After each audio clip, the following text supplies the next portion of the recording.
bleed. What are you laughing at? I think she's laughing at the fact that I just pulled a tag out of my armpit. Yeah, Mara's putting her hair up while you're talking, and I just saw her look down and pluck a piece of paper out from her armpit. Oh my God. I opened these pajamas today. Oh, I thought these were old. Why did you order these are like in Halloween? April? Yeah, they're... Why'd you buy these? Okay, for everyone who's listening, they're Halloween pajamas. Did you just buy these? No, they were a Christmas present. Okay. Or they might have been... Who? My mom, obviously. Why is that obvious? Anita.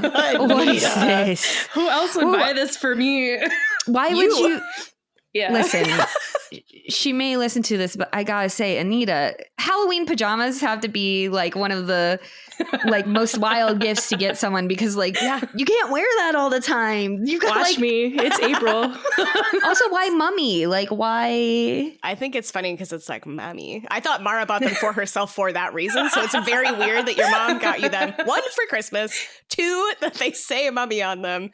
And 3, that you're just opening them in April. Amen, bitches. Halloween's year round.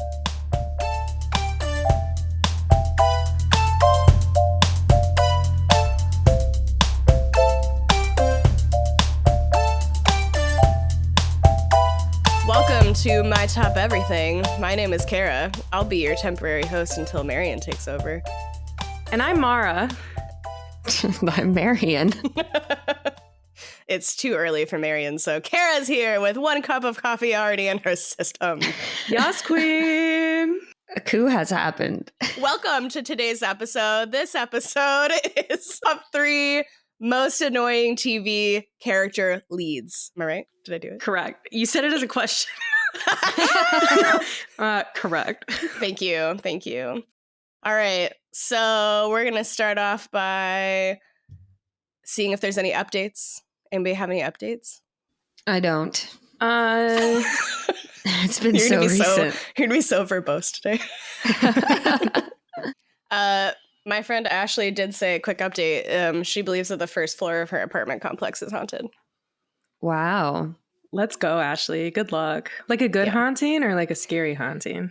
She says that it's a friendly... She has never interacted with this ghost, but the people on her... It's like a really old... I think it's probably from like maybe 1900s. It's like an older building. And she says the people on the first floor have witnessed like the ghost in apparition form in the hallways. Whoa. Oh my God. That's kind of big. Which I would hate. My mom, the way, my mom said when I was prepping for that episode, she said that she would often come. So they lived in a small town in northern Iowa, and they always rented different like farmhouses because they couldn't afford to buy, I think. And she said that one of the old houses was like a big Victorian, beautiful house. And she would walk in from school every day and she would see a ghost rocking in the chair as she walked in the door, and she would just walk past. Like, just accepted, that this like ghost was present rocking in the chair. And I was like, did you ever tell anyone or like ask your siblings if they also saw it? And she was like, no, I just like said hi and walked into school to get my snack or whatever. And I was like, what the fuck? Wow. Okay. That's the proper response. My grandparents grew up on owned a farmhouse, right? Because they're farmers. And apparently one night my mom woke up and the house is in a wreck, and my grandmother looked her in the eye and was like, the devil was here last night. But I'm pretty sure they just got into a fight. So okay. I mean, I guess that's what the devil was here last night means. Yeah. I was like, yikes. That's why Imagine they fought. Hearing that as a child. Feels like a very Catholic thing. Correct. Yeah. I'm gonna start saying that. The when devil was here. When I invite people over and it's messy, I'll just say the devil was here last night. What you gonna do? Me. What you gonna do? You can't deny that.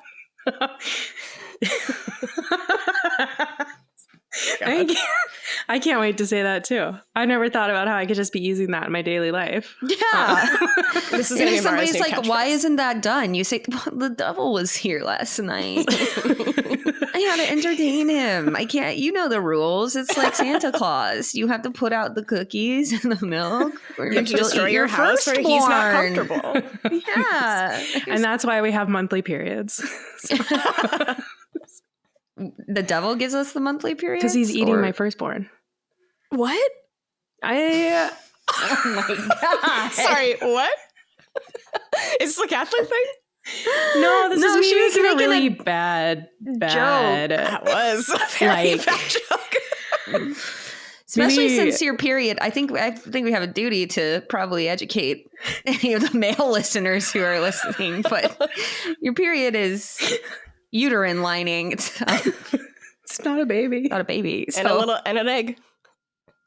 Tiny, teeny baby egg. yeah, but that's not the main part of your. I mean, your period is your. Yeah, I mean, I know that. All the blood is from your uterine lining. So. Just shedding. Mm-hmm. It's good stuff. Your period, your egg just gets dissolved. Oh, is that true? Yeah. Yeah, all the stuff you see is tissue. Yeah. It's not, there's no, so the egg gets reabsorbed. Before then- the uterine lining yes. sloughs off? Oh. And then the lining sloughs off. Educating the host today, too. Got him. Wow. Who wants to go first today? Maybe Marion? Oh, good. She's had the most time to prep. I have an idea. Okay. Little competition, little competition, yeah. Okay, I'm listening. You Okay. got my attention. I had thought of it before I said that statement out loud. Grayson should just come up with a number, Yeah. 1 through 50, and let's all type a number. And then Grayson whoever needs to gets write it. closest goes first. Okay. But don't send it yet. No, I already have it typed. Everyone ready? Yeah. Go. 27. Ooh, I get it. No. Odd by 1. 27. Yep, Marion gets it. Yeah. Surely the By loser. Yeah. I said nope. Aren't we Host glad says no. Host that says we Marion just did goes first. that? Damn, I was so excited about winning and then so sad. Classic Marion. Yeah, so the number was 27 and Kara guessed 1. Nice. Which Respect. I think it should be loser because then you did that on purpose. Yeah, no, Did what on loser should have purpose? to go. Okay, well, if she didn't want to go first, she's really playing the game. So some of us knew what we were doing. No, why would the winner go first? I Why said wouldn't the the winner person go closest first? goes first, and then after that. Okay. Well, in the future when we do this, that's not how we're doing it because that's If you ridiculous. remember to We'll see. say that at the beginning. And then Mara said 17 and I said 36. So I was You were really close to losing. Congrats. One off. Now I gotta look at my list and figure it out. So I hope you're happy. We'll be on here longer. I'm not happy about that. I have an honorable mention. My honorable mention for this episode is like basically any 90s nuclear family sitcom where there's a male head of household. Yes. And he's like the main. So, for example, King of the Hill, King of Queens.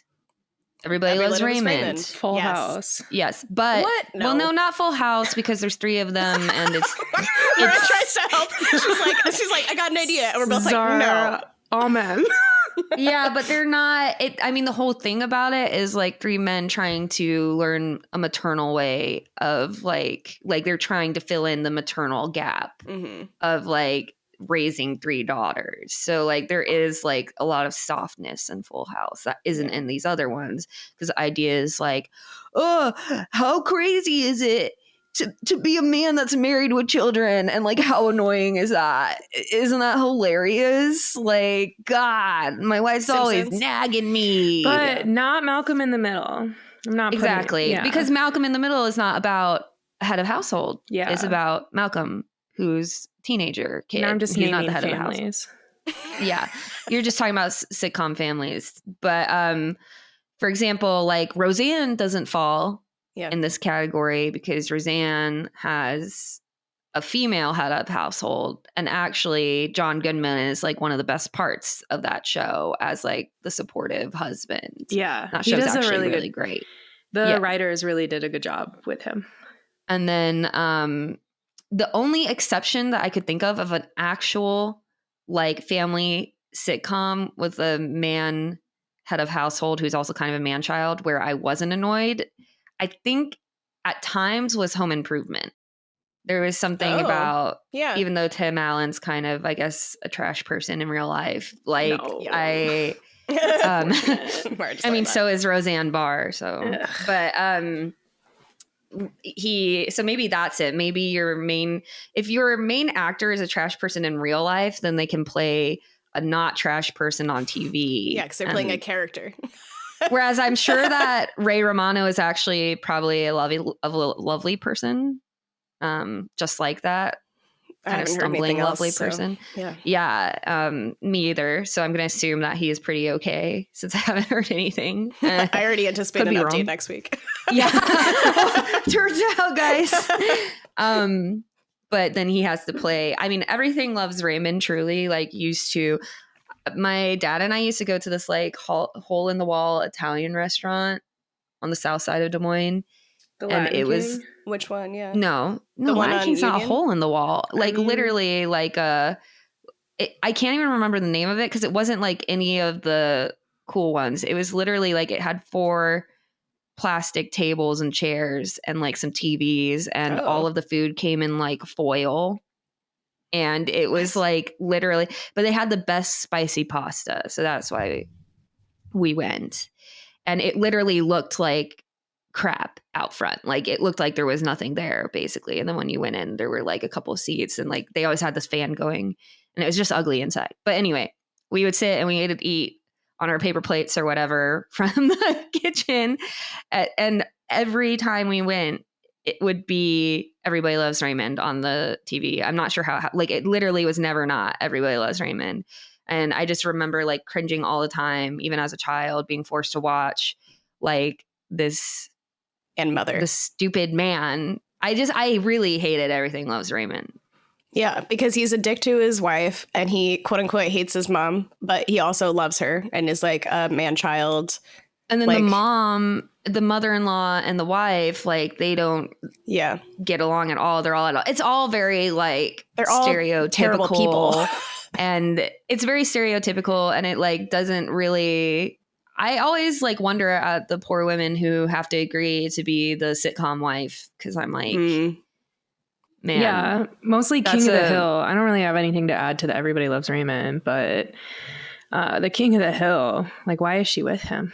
Yeah. So my honorable mentions are George Costanza from Seinfeld. He is just a whiny baby that has. Sorry, he's not a TV lead.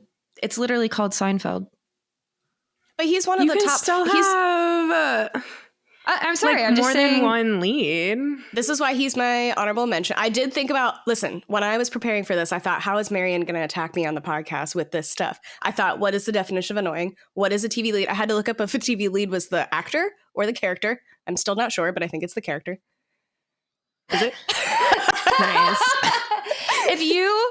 If you go to a play called Romeo and Juliet, is the lead character the actor or Romeo and Juliet? Romeo and Juliet. Yeah. So there you go. But I was trying to prepare. I was like, I'm not going to get negative points. How am I going to get negative points? It's going to be because, okay, so the other two, I'm going to say a quick way to get negative points is to say, you know who's one of the most annoying TV leads? George Costanza from Seinfeld. Like, he the name's right though. there. Seinfeld. It's about the four of them, and they each have their own storylines. There's an ensemble, but it is called Seinfeld, and Jerry Seinfeld is the lead in it. I agree he's a lead. I agree that George Costanza is also a lead. I think you can have more than one lead, even though the name is Seinfeld. I agree you can have more than one lead, but George Costanza, if the name, that's like saying that in The Prince of Bel-Air, that like Will Smith is not the lead of that show. She's not saying that Seinfeld isn't the lead. Yeah. Yeah. Well, so I'm saying that Seinfeld is the lead of the show and George Costanza is not the lead of the show, because otherwise it'd be called Seinfeld and Costanza. Well, this is good that it's her honorable mention then. Exactly. Okay. This is why I did it, actually. I will say that he's not a supporting character either, though, because he has his own. Yes, he is. No, because he has his own storyline. Like, he is the storyline for a lot of it. He's in every scene. He's not in every scene. I mean, basically. I would say he's usually the B storyline. Yeah. Yeah. but there's usually A, B, C, and D in a story. Oh, I thought there were only 3. Anyway, so George Costanza, not on my list because he's not a TV lead. And also because I haven't watched enough of the show to like really be able to defend that one, to be honest. But he's just like, he complains about everything and then he doesn't do anything about it. And it's very annoying to me. Archer is also one of my honorable mentions.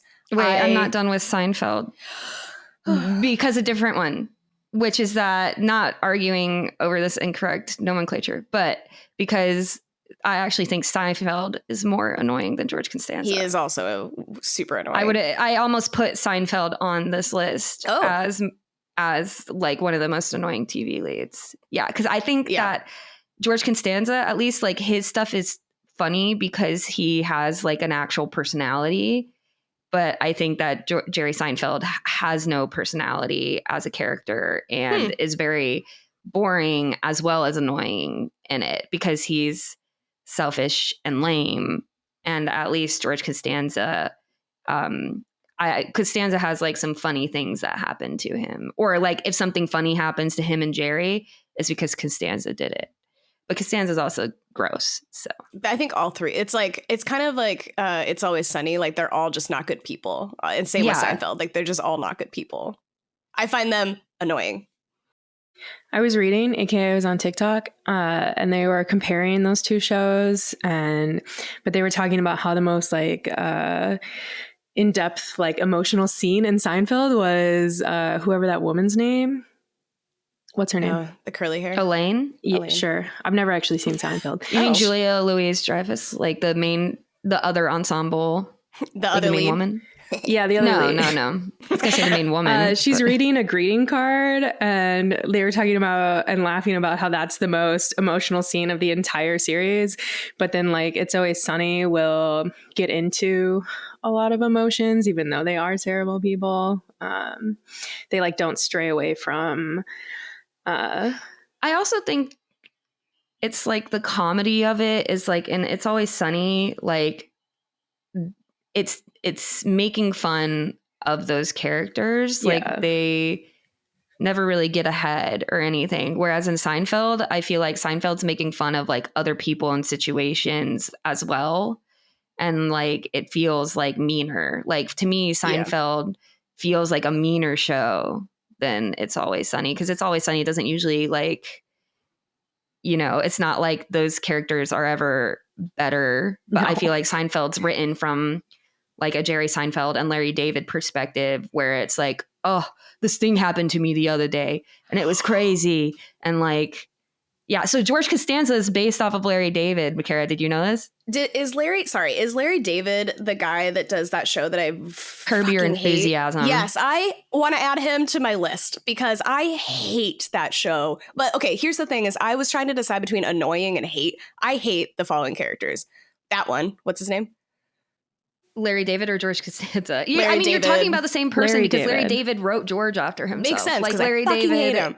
And I also hate Archer and House. Like all of those characters that are just like bigoted. Oh, House. God, I hate. And then they're just big Can't even assholes, think but about they House. still get to like sleep with women somehow and have like professional jobs and like they oh God, I hate this all is of the them. problem. This is the problem is that like those characters, what makes them like annoying and gross is like the guys are like, oh, haha, like I can poke fun at this character I wrote, but also he's like actually kind of cool and comes out on top and like blah, blah, blah. And that's like what's like, yeah, like House is a great example of like somebody who it's like you want to shake him because it's like it's not fair that this guy, even the, but like I think I can hear like Matthew's voice arguing, well, like House is addicted to drugs and blah, blah, blah. But I'm like, why do people keep giving him chances? Why do we keep like I don't want to watch him like fuck everything up. I hate so all of these shows that I'm talking about are ones that I've seen like 2 episodes and I hate so intensely that I won't even watch them because they're so offensive, they're so stupid, they're so mind-numbingly I hate them. It's fair. Okay, I've gotten my rant out. Thank you. Great work. Thanks. Okay. All right, Marion, now you can go. This number 3 is going to be controversial. So buckle up. All right, I'm ready. Rory from Gilmore Girls. Yeah. Yeah. I think she's extremely annoying Wow. after like the first or second season. Yeah. I think there's a good like time with her. There's like a golden era when she's It's the she's first what two seasons. Yeah. it's like when she's what she's supposed to be, which is like a high achieving kid. And maybe it's because we all are pretty similar to Rory in the sense of like we were working really hard in high school or whatever, and like, you know, kind of like in that same mindset as her. But I found it really difficult, like when they started unraveling her and making her choose like really, really poor decisions, like sleeping with Dean while he was married, or like basically all of college. Logan, the entire Logan storyline made me so angry. And then, and like the part where she and Lorelai weren't talking. And then Stupid. Even in the like, you know, the bonus season. Oh my God. From the Netflix, bonus season. I did not see that. Like where she doesn't have her life together and basically ends up in the same situation as her mom, where at the end of the series, she's like pregnant and like, yeah, you haven't watched it. Oh man. I didn't even know it existed. Years. What? It's been 6 years since it was out. I just didn't know it do I pay attention? No. I guess not. Mara and I was in Australia at the time, and Mara and I would set up dates and we would watch it over the phone. We would press go. No FOMO. It's fine. It's cool. But yeah, it was honestly horrendous. I think that was a sickness of like a showrunner not knowing how to give us what we wanted and thinking that people wanted us, like thinking that was more interesting to kind of like sabotage Rory's character than like, I mean, I think kind of the promise of the show, which was that Rory would end up in a better spot than Lorelai. And like, what does it mean? Like if Rory ends up in the same position, what does that mean? Like, what was all of that for? Like, I think what are you trying to say? One, I don't think that Lorelai made any like mistakes or like that it was a bad thing that she got pregnant with Rory, or that I haven't seen the last season, so I don't know, but I don't think that that's like necessarily a negative thing. I do think that adding the complexity of Rory made her a more interesting character as opposed to just somebody that studies and reads and is perfect all the time. So I appreciate that they did some changing of her, but when it became kind of the opposite of what her character is where it bothered me. So like she always was so happy to be around Lorelai and like appreciative of everything Lorelai did for her. And so when they didn't talk, I think that's like fucked up. And then like being an immoral person is the complete opposite of her actual character. So those sorts of things bother me. But I think that it was good that they gave her some other storylines like depth. You know? Well, what are like the ones you're thinking of that didn't? Yeah, like the ones that we're talking about are the bad ones. Yeah. The ones that are like that made it, those were like unforgivable. Yeah. Like they like changed her in our eyes. Or like her like not caring about a big exam and flunking out and stealing a boat. There's just no way. Like that was, I was literally sitting there like, that's not, even if she like didn't care about college anymore, that's not Rory. I was like, this is not. No, her like rebelling would have been like, it would have been way smaller than that. It wouldn't have been stealing a boat or not taking that exam. The idea that someone like Rory at 36 wouldn't have a job and wouldn't have anything and would be like, that's how it starts out in the new season. Like we're basically back where we were, like, and I feel like there were promises made about like what the show would be that like aren't fulfilled. Like Lane doesn't get out of Stars Hollow. Like she basically is a mom and nothing has changed. And like she doesn't have a band or like, you know what I'm saying? Like just like a bunch of things that are like super lame. Like Lorelai and Luke are just like married, but nothing's happened. Like they basically made it stagnant for 10 years and then like like nothing happened. It was so rude. And then it was like and I feel like the premise of the show was like Lorelai wants her daughter to be different from her and have a different fate than she had, and that's like Lorelai's whole goal. And Rory is like this super high achieving incredible person, and like we want to watch her journey as she succeeds. And then like it just felt like, what did you think the show was about? Like to the showrunner, basically. Like, what were we doing here? Like this whole time? Is this always how you thought it was going to end? Because that's kind of like. How does that? Do you think that the writers were the same between the like normal? Yes. Yeah. Okay. It was Amy Sherman Palladino and her husband the whole way. But I think having watched some of Amy Sherman Palladino's like other stuff, I don't really like trust her as a showrunner anymore, because I think that's kind of what she does. She also did Marvelous Mrs. Maisel. Yeah. Which is like, she sets up these really great characters and situations.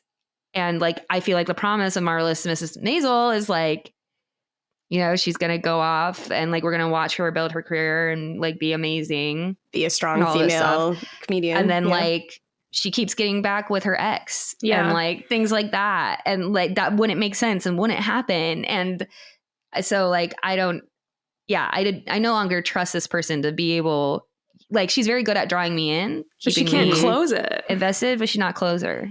Yeah. Interesting. Anyway, so that was my third. That's a really good third. Damn.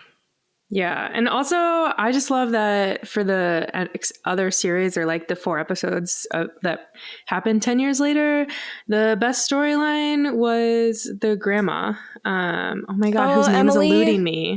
Yeah, Emily. Yes. But, and I feel like the only reason that was so good, because it was a fantastic storyline, very unexpected, very hilarious. Yeah. But like, the only reason that was good is because the actor who played her husband, Richard, literally died. Yeah. So they couldn't have him in it. And they're like, so then like the showrunner and the writers were forced to think, well, what would happen to her if her husband died? And then they came up with a great storyline.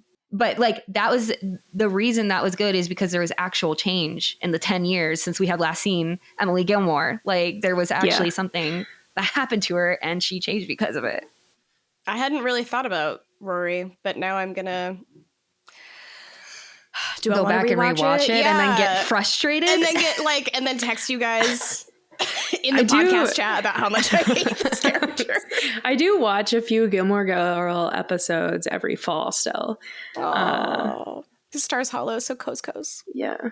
What if we had seen an alternative where like Rory burns out in a different way, or like, you know, her like actual things that happen to people like that who try really hard, like they're not rule breakers, which is, I think, it's where they decide to go, is like, oh, she's going to start breaking rules. But like, they like, you know, it's more like a self-harm thing that happens where you're not taking care of yourself and like your mental health deteriorates. And like, you know, or that question in your early 20s when if you've like been a big fish in a little pond, like dealing with the fact that you're not so great or not so special when you get out into the real world, like, oh, like you know, achieving things isn't as easy as it may be in like a school setting for you. So like talking about that transition, like things that are maybe actually more realistic, or like the people who identified with Rory could actually like go down a road, you know, with her, like instead of like these crazy things that a person like Rory would never do. No. Yeah. I think, it's interesting to hear you say that we kind of all were like Rory when we were in high school, college, and to know that like our futures were so different from now. I know that she got pregnant at 36 and apparently it was sad. And well, like Alone, like there's a big mirror to like her situation and Lorelai's situation, basically, because like you don't know who the father is. Oh, it's like unknown. She's at the end of the year. By the end of the year, she's seen every single ex-boyfriend. They've all come back. Oh my God. And so it's like, now she's pregnant. Which and we don't know who the father is, but it doesn't matter. Is it Jess and Dean and Logan, all of them? Yeah. Yeah. God. Yes. Okay. Anyway. All right, we'll see. All right. Mara, what's your number 3? My number 3, I'm doing it. You're going to contest me on this being an actual main character, but he was a main character for a season. Okay. Interesting. I'm going with Riley from the Buffy the Vampire Slayer. He was like her love interest. Listen, I haven't watched that. That's okay. I don't even know she heard that. I don't either, but this is good. We can be done with my number 3 before she comes back. Just when she listens to it to edit. Yeah. I like that. And he like knowingly enters a relationship with a woman that he knows is stronger than him. And he's like, oh, I'll be fine. But then like it's an entire season of him like coming to terms with the fact that she's stronger than him and he can't handle it, and he like starts taking steroids and is super whiny about it. And Who is this? Riley from Buffy the Vampire Slayer, and I don't even. Oh, he was my God. a main character for a season. I'm sticking with it. I wasn't gonna say it, but I am, because I think 2 of my other ones might be on your guys' list, so I feel like I have to use it. He's just whiny the entire time. I've never seen that show. I can't participate. Me either. I haven't seen it, but Perfect. Yeah, Mara's like, I can say whatever I want. No one can argue with me. No negative points. This is great. there might be a negative point here for naming someone Riley on. That's not even one of the ones that are like that I know, like Angel or you know Spike. Angel because he got his own TV show, and Spike is a whole vampire that's been there the whole time. I'm sticking with Riley. So Spike might be. There. You could maybe argue that Spike is a TV lead on Buffy. I'm saying that Riley was a TV lead for an entire season, because he was the main focal point for like all of season 4. He was in like the driver entire of the season. Okay, like keeping He's him. a season arc. Main character of a season. Anywho, so my number 3, He sounds like a jerk. I will say that. He's a total a-hole. He's like in the army, and not saying that all army men are annoying and jerks. I see Logan. Clarifier. Just Logan. I'm putting Logan in that category. Correct. And a couple other people I'm family friends with. Who okay. never listen. You're just I thought you were saying shots. Not jerks. No, I was making fun of Logan. My bad. Yeah, fuck you, Logan. Do you want to keep your statement in there? No, I thought we were naming off people in the military that weren't jerks. I thought we were being nice to Logan for a change. My bad. No. Every day in the world chat, I get just slapped. So no, this is my retribution. Okay. My number 3 is Grace from Will and Grace. I watched a lot of this when I was in high school, so my memory of the show is kind of fuzzy, but she bugs me. She's like whiny and needy, and I feel like she takes advantage of her friends, and I don't even know how to explain it. Like, have you guys seen Will and Grace? Yeah. She's like, not like, I root for the other characters. Like, I think that like they all have like nuance and whatever, and they are kind of annoying people, but like it makes sense. And I feel like they portray Grace to be this like strong, independent, like awesome woman, but then she like throws her friends under the bus first chance. Like she feels like she's always the right one when Will and her get into like little arguments and stuff, and she's just annoying. I don't like her. That's fair. I don't really have anything to add. Yeah, me either. Okay. I don't remember her being annoying enough to be frustrated with her, but yeah, I have enjoyed like watching Will and Grace now. I enjoy the show. I think it's the way that she treats her friends that bothers me. I have to be on the lookout for it. Yeah. Maybe that'll be an update in a couple of weeks. I'll watch some and let you know if I think this is bogus or not. Thanks for picking somebody who's in the title. Yeah. And not saying like, see, I thought this through. I thought, how am I going to avoid getting made fun of? And then I got made fun of because my honorable mentions, but it's fine. Right out the gate. That's okay. All right. Okay, let's go on to our number 2s. Maybe we should just talk about the elephant in the room. Where's Ted Mosby at in your list? He's on there. This is why I felt like I had to use Riley. Should we just make him our joint number 2? Yeah, okay. He is my number 2. Yes. Yes. I love yes. Let's talk about Ted Mosby. Let's get into it. I feel like he could be my number 1 because he was the first thing I thought about when I think about most annoying TV lead. Ted Mosby. Yeah. Like, he is the worst. Like, I don't know what they were thinking when they came up with this character of like a guy who's like, premise of the show though. Yeah, but like they could have made him good. Yeah. They didn't have to make him suck. Like, and I forget a lot that he's telling this story to his kids. And then when I think about that, I think it's absolutely disgusting that he's like just telling his kids about all of his hookups. Yeah. To like, that's not a story I want to hear from my parents. I don't want to know. And then he's like telling the hookup stories of their mother as well the entire time. But we don't know that. Right? Because no. Robin's the mother's kids? No. Well, no, but Robin he does tell Robin's like the whole reason that he tells aunt. The whole reason that he tells the story, I'm pretty sure, correct me if I'm wrong, is that he wants to be with Robin after his wife, the mother of his children, passes away. Was it Victoria? No, it should have been Victoria, in my opinion. We meet her in the very last season, like episode 5 of the last season. Yeah, she's a MacGuffin. Jesus. They basically made her a MacGuffin. Then they made us care about her for a whole season. Then they killed her off at the end. I mean, the management, we could do this as number one most poorly managed TV show. It was so bad. I think the idea is that I'm not sure that it's as intentional as you're implying, Kara. I think in my memory, it's that he's telling the story and his kids realize like, oh my gosh, like you're in love with Aunt Robin. And like basically the end of the show is them being like, Dad, it's been years. We're fine about moms being dead. God. We're totally over it. You're clearly over it. Like we're all fine with mommy dying, even though 2 minutes before we found out she died. And they're like, you know what you should do? Go fuck Aunt Robin. Yeah, it's weird. Go get her, Dad. No. And it's weird. But I mean, that's not. I was gonna say that's not Ted's fault. I mean, that was just a complete misread of the showrunners. I think the showrunners started out with that idea of the ending and then like did not accept that their show morphed into something else, and they kept this terrible ending that didn't fit with the show anymore. No. Because nobody wanted that. And we had grown to like I had grown to like the mother. I was like totally excited about us like finally getting them. I clearly don't remember her.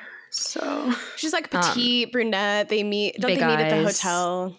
Okay. She's with like the yellow trumpet umbrella player or something. She plays in the band for Robin and Barney's wedding. And also they made me like Robin and Barney. So then when they I can't believe they broke that Robin up. and Barney. Yeah. Anyway, Ted is this annoying guy who professes to be a nice guy, but he's actually an asshole and a jerk. And he like constantly makes choices that are frustrating and is like pretty disrespectful of women.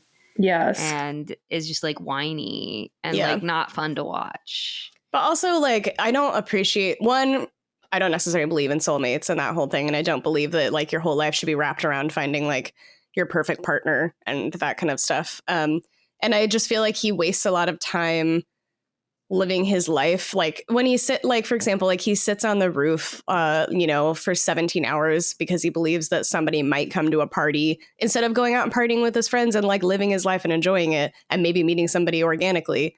Like he just spends so much effort and time on this like thing that like he's so lucky to have that group of friends that is like so tight knit and close, and he just like kind of doesn't appreciate it as much because he doesn't have his like one perfect person, and it bugs the crap out of me.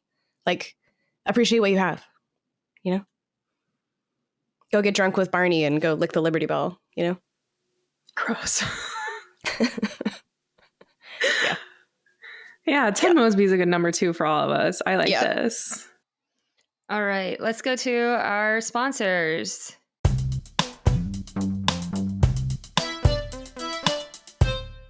Our number 3 sponsor this week is Grayson, our sound engineer and producer.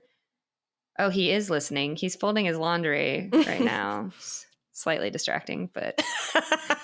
No, it's like one of those videos where you're just like watching them jump through. It's just like making it easier for me to listen to you too.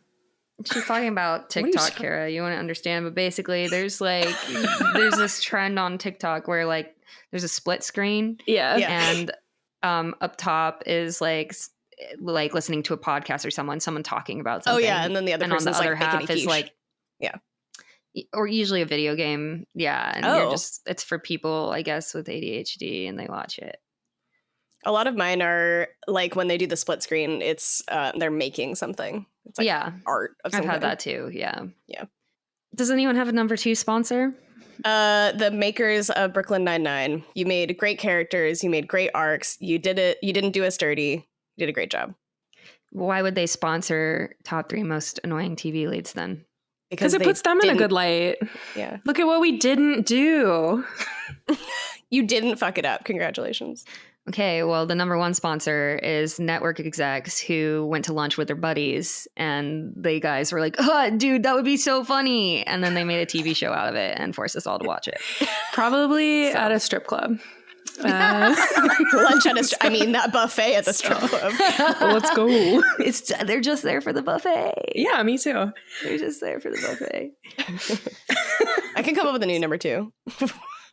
I didn't understand the assignment. Oh, I see. Yeah, it's like what the sponsors are like things that create the situation. Oh, okay. But that's fine. That's fine. We'll go with it. You just dragged This Brooklyn is Kara Nine-Nine. learning. This is Kara learning how to do sponsors on episode like 10. I don't think I quite understand yet. So, I don't know if I'm ready for host Brooklyn powers. Nine-Nine through the mud. Okay, let's go back.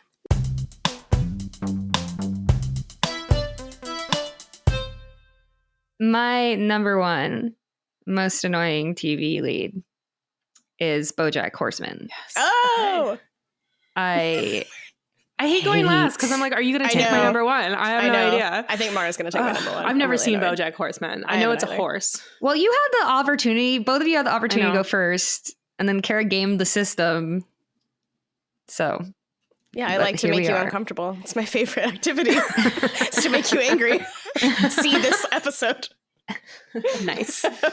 You caught me off my game. Caught me rolling Yeah, I out of woke you bed up. to come to this podcast. Yeah, so BoJack Horseman. I hate him with every fiber of my being. I have not finished the show Okay. because I hate it so much. I stopped after season 4. But I know the point is that he's a fuck up, but again, like, I don't find it entertaining. I don't find it fun. I find him very annoying, and I don't know why I should care about him because he has a lot of people around him that I do care about. Like all the side characters I'm very invested in and I like. But BoJack Horseman himself, I'm like, hey, I actually think the show would be good if you weren't on it. Like, I don't find you. Like, I'm just waiting for him to die. Like, I can't wait for him to die. Like, I'm like, when is he gonna? This is a terrible thing to say, but it is a cartoon. When is he gonna overdose? When is he gonna leave the show? Oh my God. Like, I hate his storyline with his sister so far that I've seen. I hate that he's the reason basically that the Kristen Shaw character, I can't remember the girl's name, the one who plays one of his kids on the sitcom. Neither one of us have seen this. Yeah, you're on I your thought own. both of you have seen BoJack No. Horseman. We literally said What? we hadn't seen it. Yeah. We started this out with, At the we haven't top. seen that. Oh, I didn't hear it. Oh my God. That's That's crazy. why we were both Googling. In case you didn't notice, we both went to our phone to Google the show. Yeah. Mara, I thought that you had seen it No, for sure. it's like it keeps popping up as one of those things, and I'm like, I can't tell if I would like it or not. It's difficult. I mean, I don't know. I would have watched it had I not, been living with Matt. But like, Yeah. it is. I mean, it was like there were several times where I would shut off the TV and I'd be like, I'm not watching that again. And then a couple weeks later, I'd be like, okay, we can go. Because the thing is that it's got a really great character called Princess Carolyn in it, which is his ex-girlfriend / agent. And Is this just like another Archer? Yeah, but I would say BoJack is way more unforgivable than Archer. Shit. Like Archer's kind of entertaining. Yeah. BoJack is truly the things he does. Like he's responsible for the death of someone. He tries to hook up with an underage girl. Gross. He is terrible. He is. Can I ask, is this a character you hate or annoy? Because the topic is annoy. I mean, I find his existence annoying on the show. Yeah. I don't want him to be there. I think someone can be so annoying you hate them. That's the true, two for sure. fucking tie together and they go hand in hand, and I'm like, did I hate you before you found you annoying? But usually the annoyance leads to the the annoyance hate. breeds hate. Like, he is so annoying to watch that I don't find his storylines funny. I don't like them, like, unless he's like interacting with one of the characters that are good. Like, I'm not, because he just messes everything up. Like, he messes up the lives of all of his friends around him, where like he can't be there for them. Like, he literally cannot show up, and they're like, I find it annoying that like that whoever made this TV show thought that was like fun to watch or like something I wanted to watch. Why does Matt like it? I mean, it's an extremely, the reason why I watched so much of it is it's an extremely clever show, and it is funny. And like, there are, for the ensemble around him, there's 4 really good characters. And I do think like Princess Carolyn is like a fantastic, and her storyline is really fun to watch and is interesting. And like, even though people make choices, like it can be really heartbreaking, and it is a very emotional show. Like, I've cried a lot during it. It's like very deep at times. That's wild. But then it's also very funny. Like, at one point he steals the D off of the Hollywood sign, and then for the rest of the show the town is called Hollywood. Like, they just accept it, and they're like, okay, it's no longer because someone stole the D. We're now Hollywood. And so like, there's jokes like that. Like, it's a very clever, funny show, and probably worth a watch, but only if you can stomach all the horrible things you're made to watch that BoJack Horseman does. Wow, it's like reading a dark fantasy romance. What? It's not, but Okay. thanks for trying to contribute. You're welcome. Great number one. Proud of you. It doesn't sound like the positive would outwin the negatives of that show, so I will not be watching it. I think like what Matt and I have done is he was like, you know what, like a lot of people who watch this, you got a year in between to like kind of miss the show, right? Okay. Like, a season would come out and then you have to wait a year. And so like, maybe with time you kind of forget the pain of the show, and then you're willing to like watch it again. See, and so after season 4 kind of ends on a high note, as much as the show could out of all of them. Like, it's kind of a happy ending. So like, we stopped there because it was like, well, we could just end here and call it good. But so like, yeah, I think we stopped, and it's been like a year and a half now. And like, now I'm kind of like, the reason I want to keep going and maybe want to finish is because I would like to know what happens to Princess Carolyn, basically, and some of the other characters. And I know, I don't know a lot, but I know that it would be rewarding on that end. But I know that there's like, I've heard that there's one other big like bad thing that BoJack Horseman does. That's probably the worst thing he does that's coming up. And like, I don't know if I'll be able, like, I literally like throw things when I watch it. I get so upset. Oh my God. With, like, what this person is doing.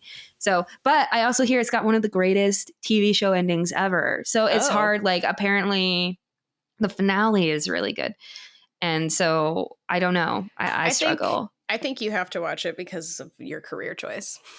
I think we don't. I think we are not obligated because it's not.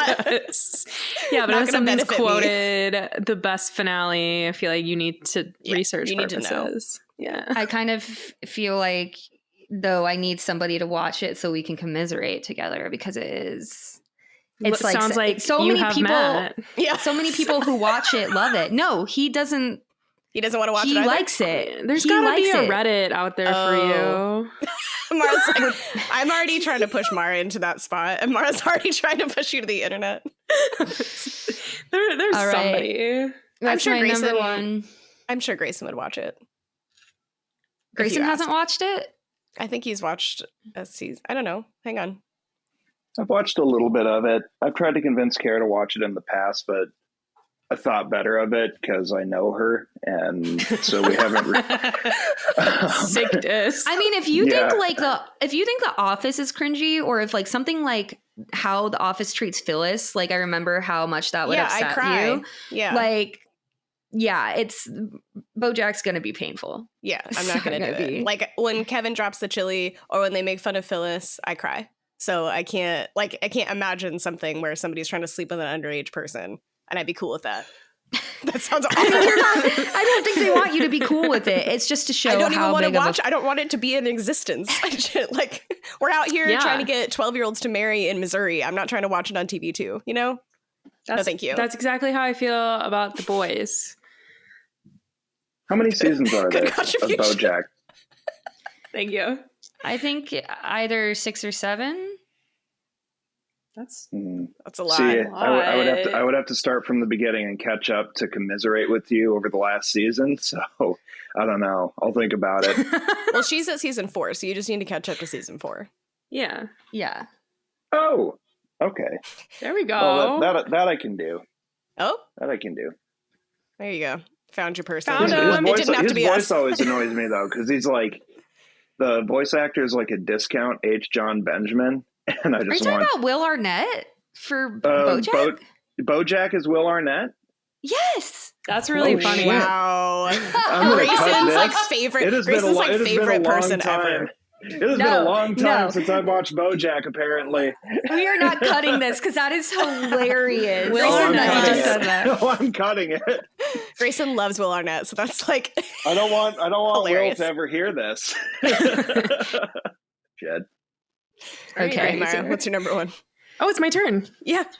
Okay. My number 1 is Ross Geller from Friends. No, that's my number 1. Yeah. I knew you guys were going to both do that. I knew that too. All right, Mara. We're doing a joint number 1. That's fine. Okay. Okay. And here's what I'll say. I'll just say real quick about TV leads. I actually would put Ross Geller as a TV lead and not an ensemble member. Yeah, so that's why he's on one the of the list. Friends. Well, you could really put him. I mean, that of all the ensemble shows, you could argue that Friends is one of the most even ensemble shows. Yeah, I agree. But the fact that they intended for Ross to be a lead. Did they? Like they intended, yeah, because originally they were, when things were heating up, they like wanted Rachel and Ross to be the center, the emotional core and center of Friends. And then, once they started all getting $1 million, like each episode, that was because like originally when they were re-signing their contracts, Jen Aniston and David Schwimmer were going to get paid more because the network and saw them as like the leads. Interesting. And they like stuck with their coworkers and were like, no, we're all sweet. Like we're all the leads. That would have been and a shit so show. It was like a negotiation where like they got paid. I think they got paid less, and then like they all got paid the same amount since they were like even. So you could argue that that he's not a TV lead because of like the ensemble nature, but like clearly they wanted him to be. Yeah, and then the Big Bang tried to do that same move, and I'm like, first of all, the ensemble in Big Bang is not nearly as even, like in airtime and like storylines, like, and don't try to be Friends. No, you're not Friends. Not as good. Anyway, no. So yeah, tell me, the two of you, about Ross Geller. A man-child who is super privileged, but complains about so much. Everything. Yeah. And like this, just like mainly the storyline with his ex-wife who becomes a lesbian and then divorces him. But I feel like he's really lucky in the fact that his ex-wife still is willing to like work with him, and like they have a kid together. And I feel like she tries to make it like as easy on him as possible, but he's like, woe is me for a lot of everything. I think I'm going to go with misogyny as one of my main reasons that he's annoying, because there's an episode where his son Ben likes a Barbie, and he spends the entire fucking episode trying to convince him that G.I. Joe is better. And it's like, just let him like a Barbie. And he like doesn't accept that Rachel wants to be like a working, like can't understand why her career is important to her, or like goes out there and like quote unquote marks his territory. I keep saying quote unquote today. Goes out and marks his territory, like by sending her flowers and stuff, because he's like super jealous of this other male person in his life or her life. Like he's just he's just like a shitty person, and he is annoying, and he doesn't, he's like He's like, and the fact that they all like the idea is like, I remember there's literally an episode where he goes to something at Phoebe's apartments. Yeah. And she has to like vouch for him by the end of the episode. And she's like, he's a really nice guy. He really cares about people. And I'm like, where? Show me when the proof. Did he see that? You're Yeah. constantly vouching for this guy. He didn't tell Rachel that they got strangers. married. He told her that they got divorced and then never annulled it because he didn't want to be that guy. That's a fucking shitty person. Yeah. Yeah. Or he like, you know, well, not sure if he cheated on her because they were on a break. Cheated. But he slept with somebody else and then didn't tell her and tried to sweep it under the rug. And it's like, come on, man. You at least own to it. Good and then God. never like And then apologized. the way he treats her after, Yeah. and he's like such a dick. Like, yeah. Like it's cool to say like I didn't do anything wrong. That said, I'm also sorry that it hurt you. That's not a hard thing to say. I just don't, and I don't like that Rachel gives up going to Paris for her dream job to be with him. Seriously, fuck that. I forgot about that. That was the end of the season, end of the show. Had to tie it all up with nice little bows. That's all that was. Yeah. You can move to Paris with me. Yeah. Except Ben. That was the whole reason. Kids do great when you disrupt their life. Also, the sandwich thing. God, he's just the worst. Well, the sandwich thing's funny. It's funny, but also like, I mean, it's funny annoying. because he's going through a breakdown and he like everything sucks. Yeah. You know, but he screamed in someone's face. Producer note: I looked for the soundbite of the sandwich scene without the laugh track behind it, and it definitely makes Ross seem like a fucking psychopath. I wanted to play it so badly, but I couldn't find it. So is the sandwich scene? My sandwich. Basically, The sandwich- go ahead. no, No, you you go. go. No, you go. You go. I think it's after his divorce with Emily, right? Yeah. And he's moved into ugly naked guy's apartment. And he's just having a really bad time. I think And that he goes to his job and it's after Thanksgiving and he's got this like leftovers Thanksgiving sandwich that Monica made him that he always looks forward to. And like when he goes to eat it at his job, someone like has taken it Mm-hmm. or he sees someone eating it and Someone he took freaks out at them about it. And they're like, and his boss is like, okay, we're going to put you on like, you need to take a little break. Like we'll discuss like your job after. And then he's in his apartment and the boss comes to like talk about his job and it's like, okay, I think you can come back. Like, and Ross is trying to convince him, yeah, I'm just going through a hard time, but don't worry, I'm like totally okay. Like everything's fine. And then he glances out the window and that's when he discovers that Monica and Chandler are hooking up for the first time. Like, oh my God. And he didn't know that. So then he also freaks out and has anger issues about that right in front of his boss. And so that's when he gets like put on like suspension or leave or something for a while. I find that episode funny and not annoying because I think it's making I don't think you should. But I can see how without the he like screams at his boss though. Like you shouldn't scream in someone's face. That's just no. I mean, yeah, he took your sandwich, but I can understand why it's funny. I can understand he reached his breaking point. It's like his like camel, straw on the camel's back type situation. But I just think it's annoying. That's fair. Yeah. I can see how with a laugh track it wouldn't be. It's just this man like, yelling. whoa. God. Nice. I like this group work together today. Endorsement. Also, I'll say one last honorable mention, Jeff from Community. I never understood the appeal my God, of Jeff from put Community. Him. Yeah. There is no appeal. It's a fishbowl effect. What? Like, I don't understand why he needed to be the main guy and what his appeal was of him like not caring, but like learning to care. But like, I found him so insufferable. Anyway. Yeah. The fishbowl effect is like akin to the camp effect where they're only cute because they're there. Oh. Oh. So you're saying you thought Jeff was cute? No, I'm saying like for people to, like you were talking about how I don't understand why people saw the appeal of him. They're just like, he's the only one. Yeah. Well, you mean the only one? He's like just there. You know how you have, I'm assuming you're talking about camp goggles. So the idea is that like when you're at summer camp, you're like 20 or whatever, and you have a group of like 20 staff members, and somebody that you normally wouldn't find attractive in the quote unquote real world would be extremely attractive, and you would like be with them for the summer because you have camp goggles because they're the only people you see for 3 months. And she's saying, I don't think, like, for example, in that show, I don't think he's good compared to the other people in the show. Like, I feel like the other characters are better. Yeah. Like, no, he's not the main appeal of Community for me. It's definitely absolutely not. I feel like he's the drag of Community. I'm like, oh my God. Well, Chevy Chase is a little bit of a bigger drag, Chevy but Chase. he's down there with him.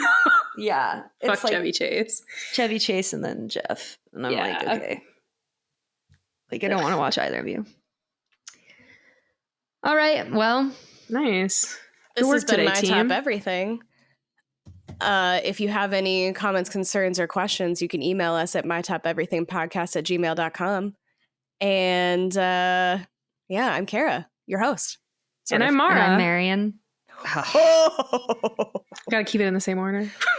There were no points. There were no points given or taken, so we are all winners today. No. Congratulations. Boo. What? That's Boo. what happens when I'm the host. It's a teamwork game. Look at the teamwork. Thank you. Look at Look at teamwork. Team of Sil. Team of Sil from Arrested. Was that an Arrested Development? I did it. Damn. Wow. Grayson must be so proud right I'm now. so proud. I'm so proud. Amazing. Wow. Thank you. Okay, we'll see you next week. Thank you. Bye. Love Bye. you. Bye. Cool. Too late, bud. Yeah. This is nice. All right, we're gonna go eat lunch, and then we're gonna go see what are we seeing? Fiddler Super on the Roof? Mario? No, No, Sweeney Todd. Sweeney Todd. Very, very similar to Oh Fiddler. my God. I couldn't remember. Is this a play or a movie?